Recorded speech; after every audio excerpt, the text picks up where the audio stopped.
নীলা market Diabari আগারগাঁওতে অনেক হাঁসের দোকান আছে, হাঁসের মাংসের দোকান। আপনার দোকানে এত ভিড় কেন? সুন্দরী বলে কি মানুষের ভিড়? সুন্দরী বললে কি কেউ পচা খাবার খায়? মানে অনেক সময় মানে ভিড় দেখি সবসময়। মানে আপনি এটা কি সুন্দরী বলেই? পচা খাবার খায়? আমি সুন্দরী বলে কি আরেকটা পচা খাবার খাবে? এই দেখেন আপনার আগে লুকটা দেখেন শুধু।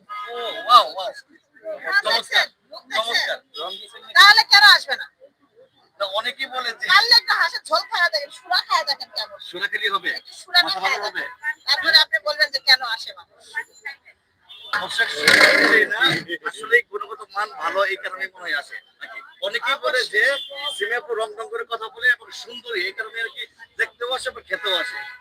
শোনেন, যে রাধে সে চুলো বাঁধে। আমি যেহেতু রাখতে পারি, আমি চুলটাও বাঁধতে পারবো। আমি রঙও করতে পারি, আমি রাখতেও পারি। ভাই আমার যোগ্যতা আছে। ঠিক আছে? আমার যোগ্যতা আছে বলে আমি পারি। এটা নিয়ে জেলাস হওয়ার কিছু নাই। আমি পারি, আপনিও একটু পারেন, আপনিও করে দেখান। কোনো সমস্যা নেই। সবই সম্ভব। ওকে,